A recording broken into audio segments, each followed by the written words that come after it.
شاد study hub channel میں آپ کا استقبال ہے۔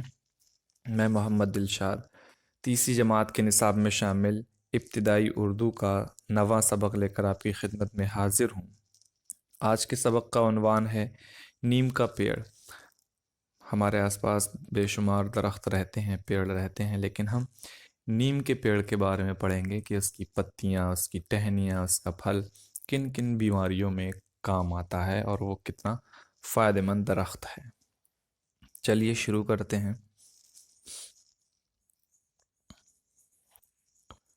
تم نے نیم کا درخت دیکھا ہوگا، اس کا اصلی نام نیمب ہے۔ نیمب کا مطلب ہے بیماریوں کو دور کرنے والا۔ اس درخت کا ہر حصہ کسی نہ کسی کام آتا ہے۔ نیم سبھی جگہ آسانی سے لگایا جا سکتا ہے۔ لوگ نیم کے سائے میں بیٹھتے ہیں، بچے اس کے سائے میں کھیلتے ہیں اور جانور اس کے نیچے بیٹھ کر آرام کرتے ہیں۔ گرم کپڑوں کی حفاظت کے لیے لوگ صندوق میں نیم کی سوکھی پتیاں رکھتے ہیں، تو سوکھی پتیوں کا استعمال یہ ہم دیکھ سکتے ہیں۔ نیم کی پتیوں سے کپڑوں میں کیڑا نہیں لگتا، ان پتیوں سے کتابوں میں دیمک نہیں لگتی اور یہ اناج کے ذخیرے کی بھی حفاظت کرتی ہیں۔ سوکھی پتیوں کو اگر جلایا جائے تو ان کے دھوئیں سے مچھر بھاگ جاتے ہیں۔ نیم کی ہری پتیوں کو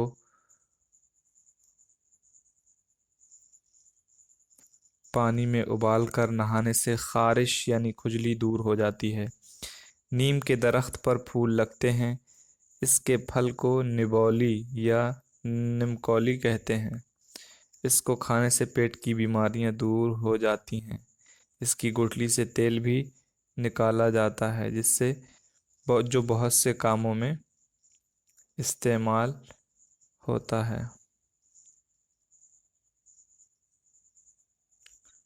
جو تیل اس سے نکالا جاتا ہے، جو اس کی گٹھلیوں سے تیل بھی نکالا جاتا ہے، جو بہت سے کاموں میں استعمال ہوتا ہے۔ نیم سے بنے ہوئے تیل اور صابن کے استعمال اور نیم کی چھال کو گھس کر لگانے سے پھوڑے پھنسیاں ٹھیک ہو جاتے ہیں۔ نیم کی ٹہنی بھی بڑے کام کی چیز ہے۔ یہ مسواک کا کام کرتی ہے۔ یہ کڑوی تو ضرور ہے، مگر دانتوں کو بہت سی بیماریوں سے محفوظ رکھتی ہے۔ تو یہ نیم کے درخت کے بارے میں تھا۔ چلیے اس کے الفاظ معنی ہم دیکھ لیں اس سبق کے۔ یہاں دیا ہوا ہے ذخیرہ، جس کا معنی ہے ڈھیر، بہت سارا۔ خارش، اس کا معنی کھجلی۔ محفوظ کا معنی ہوتا ہے صحیح سلامت، وہ جسے کوئی خطرہ نہ ہو۔ سوچئے اور بتائیے نمبر 2 میں وہ کیا ہے؟ نیم کا اصلی نام کیا ہے؟ نیمب یا پھر نیمب ہے۔ اور نیم کی پتیاں کس کام آتی ہیں؟ تو نیم کی پتیاں آتی ہیں کپڑوں میں رکھنے کے کام آتی ہیں۔ اس کے علاوہ سکھا کر جلانے پر مچھروں کو بھگانے کے کام آتی ہیں۔ نیم کے پھل سے کیا بنایا جاتا ہے؟ تیل بھی بنایا جاتا ہے۔ نیم کی ٹہنی کس کام آتی ہے؟ مسواک کے کام آتی ہے۔ اب نمبر 3 میں دیکھیں ہم، خالی جگہوں کو صحیح لفظوں سے بھریے۔ اب اس میں ہم دیکھیں صحیح لفظوں کو ہمیں بھرنا ہے۔ گرم کپڑوں کی حفاظت، پہلا والا جو ہوگا، کی حفاظت کے لیے لوگ صندوق میں نیم کی سوکھی پتیاں رکھتے ہیں۔ نیم کی پتیوں سے کپڑوں میں کیڑا نہیں لگتا، یہ یہاں آئے گا۔ ان پتیوں سے کتابوں میں دیمک نہیں لگتی اور یہ اناج کے ذخیرے کی بھی حفاظت کرتی ہیں۔ یہ جو لکھا ہوا ہے یہاں آئے گا۔ سوکھی پتیوں کو اگر جلایا جائے تو ان کے دھوئیں سے مچھر بھاگ جاتے ہیں۔ نیم کی ہری پتیوں کو پانی میں ابال کر نہانے سے، یہ آئے گا اس کے بعد، خارش دور ہو جاتی ہے۔ نمبر 4، صحیح بیان پر صحیح اور غلط پر غلط کا نشان لگائیے۔ نبولی کھانے سے پیٹ کی بیماری دور ہو جاتی ہے، یہ صحیح ہے۔ نیم کی ہری پتیوں کو پانی میں ابال کر نہانے سے خارش ہو جاتی ہے، تو خارش ہوتی نہیں بلکہ خارش ختم ہوتی ہے۔ اس کے بعد نیم سبھی جگہ آسانی سے لگایا جاتا ہے، سچ بات ہے۔ نیم کی پتیوں سے گرم کپڑے میں کیڑا لگ جاتا ہے، یہ غلط ہے۔ نیم کی چھال کو گھس کر لگانے سے پھوڑے پھنسیاں ٹھیک ہو جاتے ہیں، یہ صحیح ہے۔ تو یہ اس طریقے سے ہم مکمل کر سکتے ہیں ان مشقوں کو۔ اب نمبر 5 میں دیا ہوا ہے ان جملوں کو صحیح لفظوں سے پورا کیجیے۔ تو یہاں آپ آسانی سے دیکھ سکتے ہیں، میں صرف ایک مثال واضح کر دیتا ہوں۔ نیم کا مطلب ہے بیماریوں کو دور کرنے والا۔ تو آپ یہاں دیکھ لیں کہ ان دونوں میں سے یہ جو دو لفظ دیے ہوئے ہیں سامنے، ان میں سے کوئی ایک یہاں پر استعمال ہوگا، تو جب پڑھیں گے تو سمجھ میں آ جائے گا۔ نمبر 6 دیکھیں، ان لفظوں کی جمع بنائیے۔ کچھ واحد الفاظ دیے ہیں، ان کی جمع بنانا ہے۔ جیسے درخت ایک پیڑ، اور اس کی جمع جو بنے گی وہ ہوگا درختوں۔ پتی پتیاں۔ سایہ اس کی جمع ہے سائے۔ جانور اس کی جمع ہے جانوروں۔ گٹھلی اس کی جمع ہے گٹھلیاں۔ کپڑا اس کی جمع ہے کپڑے۔ ندی اس کی جمع ہے ندیاں۔ کیڑا اس کی جمع ہے کیڑے۔ تو ندی کی جمع ندیاں اور کیڑا کی جمع کیڑے۔ نمبر 7 ان جملوں کو صحیح کر کے خالی جگہوں میں لکھیے۔ نیم کی پتیوں سے گرم کپڑوں میں کیڑا نہیں لگتی۔ کیڑا کیونکہ مرد کے لیے استعمال ہوتا ہے، مرد مذکر لفظ ہے، تو اس کے لیے ہم کیا استعمال کریں؟ کیڑا نہیں لگتی، نہیں بلکہ نہیں لگتا۔ تم نے نیم کا درخت دیکھی ہوگی، دیکھی ہوگی نہیں، کا درخت دیکھا ہوگا۔ نیم کے درخت پر پھول لگتی ہیں نہیں، پھول لگتے ہیں۔ اس درخت کا ہر حصہ کسی نہ کسی کام آتی لکھا ہے یہاں، بلکہ کام آتا ہے۔ نیم کی ٹہنی بھی بڑے کام کا چیز نہیں، بڑے کام کی چیز۔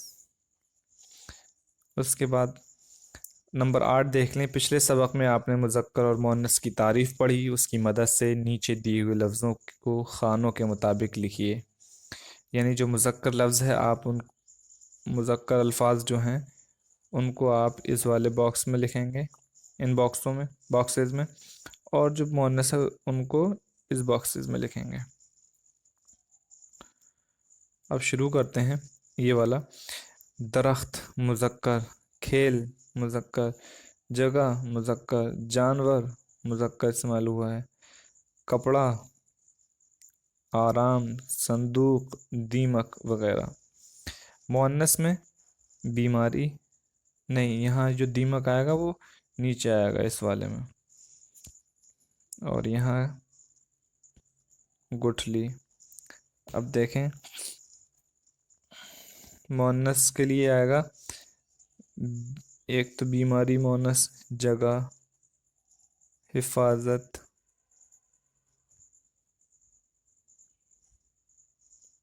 اور اس کے بعد دیمک، اور پھر خارش، گٹھلی، چھال اور ٹہنی وغیرہ۔ تو یہ مؤنث کے باکسز میں آئیں گے۔ نمبر 9 نیم کے 5 فائدے لکھیے۔ جو 5 فائدے آپ کو نیم کے پتہ وہ آپ انہیں ترتیب وار یا سیکوینس سے یہاں لکھ سکتے ہیں۔ نمبر 10 دی ہوئی تصویروں پر ایک جملہ بنائیے۔ کچھ تصویریں دی گئی ہیں نیچے، جیسے یہ ہے، تو مسواک بہت فائدہ مند ہے، اس طرح سے جملے بناتے جائیں آپ۔ نیم کی پتیاں مختلف بیماریوں کے لیے فائدہ مند ہیں۔ نیم کا پھل کڑوا ہوتا ہے، نیم کی پتیاں ہری ہوتی ہیں۔ اس طرح سے مکمل کر سکتے ہیں۔ نمبر 11 اس گلدستے میں 7 پھول ہیں، اور ان پھولوں میں ایک جملے کے الفاظ بکھرے ہوئے ہیں۔ ان الفاظ کو ترتیب دے کر ایک بامعنی جملہ بنائیے۔ تو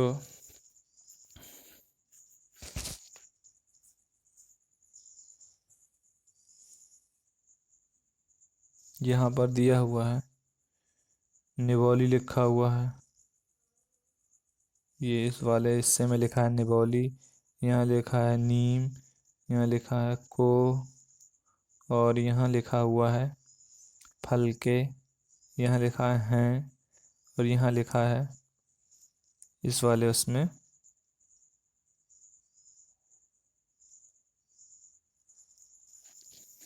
یہ کاف،